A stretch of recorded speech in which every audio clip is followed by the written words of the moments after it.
ചാലിയാറിലെ വിവിധ ഭാഗങ്ങളിൽ ഇന്ന് നടത്തിയ തെരച്ചിലിൽ 2 ശരീരഭാഗങ്ങൾ കണ്ടെത്തി. ഇതോടെ ചാലിയാറിൽ നിന്നും ലഭിച്ച മൃതദേഹങ്ങളുടെ എണ്ണം 237 ആയി. ടി നന്ദഗോപാൽ ചേരുകയാണ്. നന്ദഗോപാൽ, ഇന്ന് ചാലിയാർ പുഴ കേന്ദ്രീകരിച്ചുള്ള തെരച്ചിൽ ഇന്നത്തെ തെരച്ചിൽ അവസാനിപ്പിച്ചോ? എത്രത്തോളം മൃതദേഹ അവശിഷ്ടങ്ങളാണ് ഇന്നത്തെ തെരച്ചിലിൽ അവിടെ നിന്ന് കണ്ടെത്തിയത്?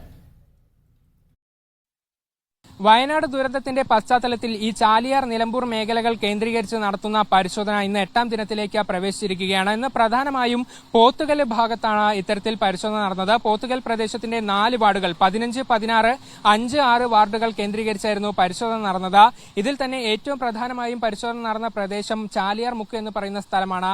ഇവിടുത്തെ ഒരു പ്രത്യേകത ചാലിയാർ പുഴയും ഒപ്പം തന്നെ കരിമ്പുഴ പുഴയും ഒന്നിക്കുന്ന ഒരു സ്ഥലമാണ് എന്നുള്ളതാണ്. ഇവിടെ ശക്തമായ ഒഴുക്കുള്ള ഒരു സ്ഥലമാണ്. ഒപ്പം തന്നെ നിരവധി തുരുത്തുകളും ഈ ഭാഗത്തുണ്ട്.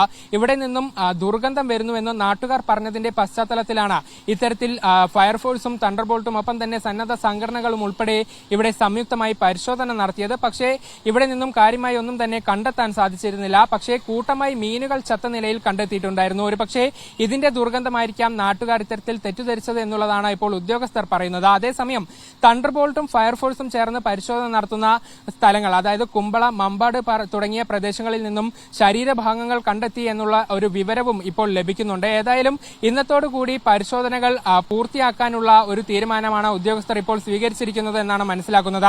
കഴിഞ്ഞ ദിവസങ്ങളിലൊക്കെ തന്നെയായി വ്യാപകമായ ഒരു പരിശോധന, അതായത് മാസ് തെരച്ചിൽ ഈ ഭാഗങ്ങളിലൊക്കെ തന്നെ നടത്തിയിരുന്നു. ഇവിടെ നിന്നും പൂർണ്ണമായും മൃതദേഹങ്ങളൊക്കെ തന്നെ കണ്ടെടുക്കുകയും ചെയ്തിട്ടുണ്ടായിരുന്നു.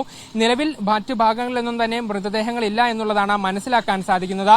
ഒപ്പം അനുകൂലമായ സാഹചര്യങ്ങളല്ല പല സ്ഥലങ്ങളിലും ഉള്ളത്. ശക്തമായ ഒഴുക്കുണ്ട്, പുഴയിൽ ആഴമുണ്ട്. അപ്പോൾ ഇവിടേക്കൊക്കെ തന്നെ സന്നദ്ധ പ്രവർത്തകർക്കും ഒപ്പം തന്നെ ഇത്തരത്തിലുള്ള ഉദ്യോഗസ്ഥർക്കും നീന്തി ചെന്ന പരിശോധന നടത്താൻ പറ്റുന്ന ഒരു സാഹചര്യമല്ല എന്നുള്ളത് കൊണ്ട് തന്നെ പരിശോധന താൽക്കാലികമായി ഇന്ന് അവസാനിപ്പിക്കുമെന്നുള്ളതാണ് അറിയുന്നത്. നാട്ടുകാർ പറയുന്നതിന്റെ അടിസ്ഥാനത്തിൽ ഒരുപക്ഷെ വെള്ളം കുറയുകയും ഈ ഒഴുക്കിന്റെ ശക്തി കുറയുകയും ചെയ്താൽ ഈ മൺതിട്ടകളൊക്കെ രൂപപ്പെട്ട ഭാഗത്തു നിന്നും വീണ്ടും ചിലപ്പോൾ മൃതദേഹങ്ങൾ കണ്ടെത്തിയേക്കാം എന്നുള്ളത് പറയുന്നുണ്ട്. അപ്പോൾ ഈ സാധ്യത ഉദ്യോഗസ്ഥരും തള്ളിക്കളയാത്തതിന്റെ പശ്ചാത്തലത്തിൽ അനുകൂലമായ ഒരു സാഹചര്യം വന്നാൽ വീണ്ടും ഒരു പരിശോധന കൂടെ നടത്താൻ സാധിക്കുമെന്നുള്ളതാണ് ഇപ്പോൾ അറിയാൻ സാധിക്കുന്നത്. ഏതായാലും ഇന്ന് നടത്തിയ പരിശോധനയിൽ ശരീരഭാഗങ്ങൾ കണ്ടെത്തി എന്നുള്ളതാണ് മനസ്സിലാക്കുന്നത്. ഇന്നോടുകൂടി പരിശോധന പൂർത്തിയാക്കുമെന്നുള്ളതും ഉദ്യോഗസ്ഥർ അറിയിച്ചിട്ടുണ്ട്.